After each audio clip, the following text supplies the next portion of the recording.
नमस्कार साथियों, ज्ञानेश्वर गौतम ऑफिशियल में आपका स्वागत है।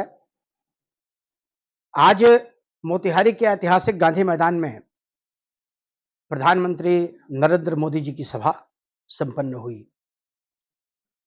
सभा के दौरान जिन चीजों के बारे में जानकारी हम लोगों को प्राप्त हुई, वो आपके साथ शेयर करते हैं। 2014 में मोदी जी की पहली सभा मोतिहारी में हुई थी और उस समय जिन चीजों की चर्चा हुई थी, जिन घोषणाओं की चर्चा हुई थी, वो इस बार गौन रही। जैसे उन्होंने मोती झील की चर्चा 2014 में की थी, लेकिन इस बार मोती झील की कोई चर्चा नहीं हुई। उन्होंने चीनी मिल की चर्चा की थी, लेकिन इस बार चीनी मिल की कोई चर्चा नहीं हुई। हालांकि उन्होंने उपलब्धियों को गिनाया कि यहाँ पे महात्मा गांधी केंद्रीय विश्वविद्यालय की स्थापना हुई, यहाँ हमने डेयरी प्लांट लगाया, पिपरा कोठी में एग्रीकल्चर यूनिवर्सिटी बनाया।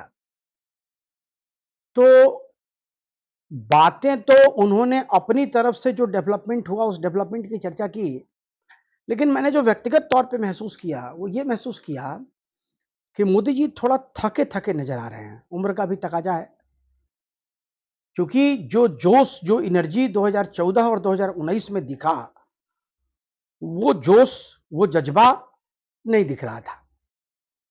दूसरी एक चीज जो मैंने मंच पे देखी, पवन जायसवाल ढाका के विधायक हैं, भारतीय जनता पार्टी के विधायक हैं, वैश्य समुदाय के बिहार के नेता हैं। सारे राजनेता मोदी के पास जाके उन्होंने अंगवस्त्रम दिया, उन्होंने प्रतीक चिन्ह दिए, सिवाय पवन जायसवाल के। पवन जायसवाल वहां नहीं गए, जबकि पवन जायसवाल मंच पे थे। तो एक दूरी जो होती है, वो दूरी हमको दिखी। मतलब पवन जायसवाल को मना लिया गया है। पवन जायसवाल ऐसे एक बड़े कुशल राजनीतिज्ञ हैं, लेकिन पवन जायसवाल की जो केमिस्ट्री थी, वो केमिस्ट्री अभी राधा मोहन जी के साथ बहुत अच्छी हो, ऐसा नहीं प्रतीक हुआ। दूसरा एक चीज और भी कि आप देखेंगे पूरे चुनाव में कि एक और चेहरा, राणा रणधीर, मधुबन के विधायक हैं, मंत्री रहे हैं, इस पूरे चुनाव प्रकरण में वो कहीं से भी न पूर्वी चंपारण में कहीं नजर आए, न पश्चिमी चंपारण में कहीं नजर आए, न ही वाल्मीकि नगर में कहीं नजर आए। तो ये भी एक थोड़ा खटकने वाली बात है कि आखिर राणा रणधीर हैं कहाँ। राणा रणधीर की उपस्थिति होनी चाहिए, और खास करके आज तो जरूर होनी चाहिए जब देश के प्रधानमंत्री और भारतीय जनता पार्टी के सबसे बड़े नेता यहाँ थे। दूसरा एक चीज और भी जो हमने महसूस किया, अमित शाह की तस्वीर गायब थी। किसी पोस्टर में अमित शाह की तस्वीर नहीं थी।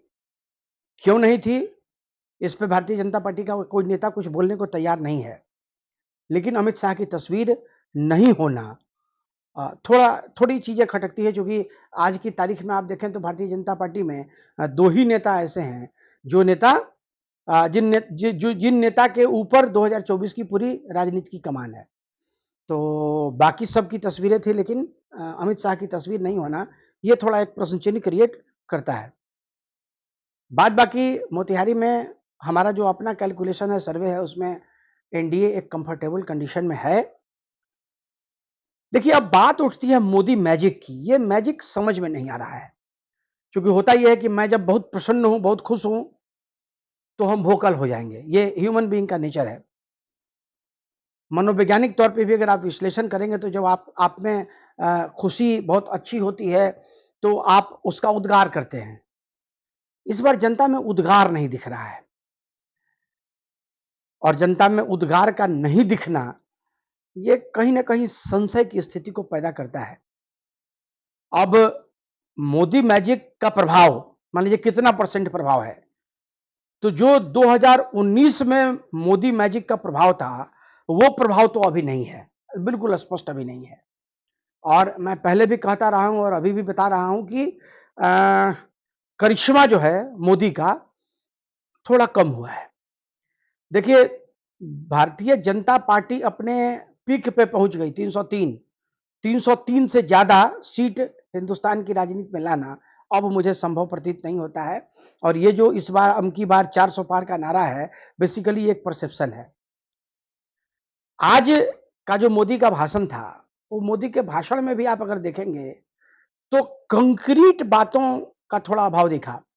हमला तो होता है विपक्ष पे, कांग्रेस पे हमला हुआ, कांग्रेस ने शौचालय नहीं बनवाया था, हमने शौचालय बनवाया, हमने नल जल योजना प्रारंभ की, है ना?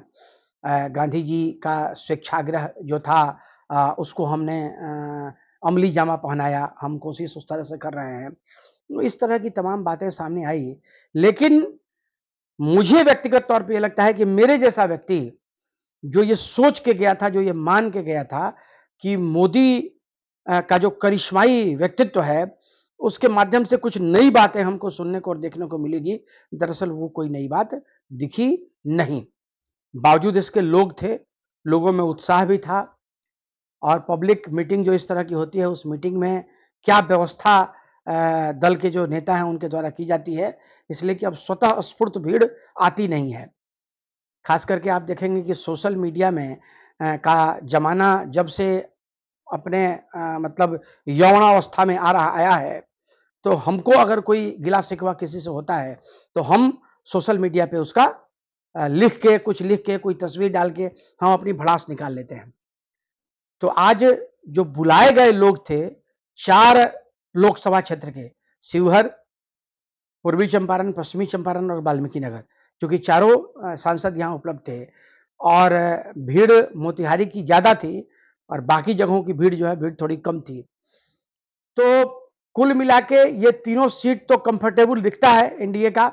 सुनील कुमार कुशवाहा जो हैं, वो भी कंफर्टेबल कंडीशन में हैं और ये बेतिया से संजय जायसवाल भी कंफर्टेबल कंडीशन में दिख रहे हैं, लग रहे हैं।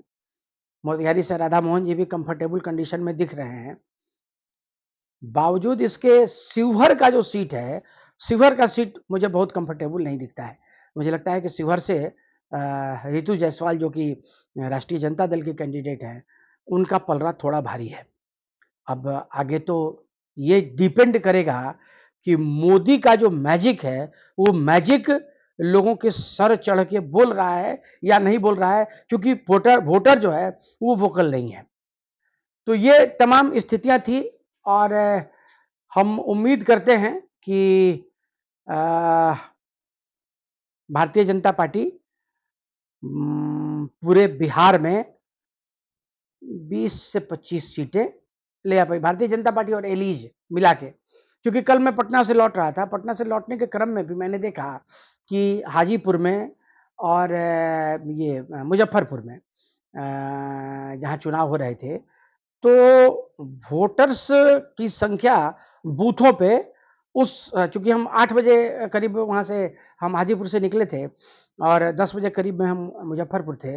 लेकिन 2-3 बूथों को छोड़ के हमको वोटर्स में उत्साह नहीं दिखा। ये भी अपने आप में एक चौंकाने वाली बात है। इस बार आप वोटिंग परसेंटेज भी देख रहे हैं कि पिछले वर्ष की तुलना में वोटिंग परसेंटेज भी थोड़ा कम है।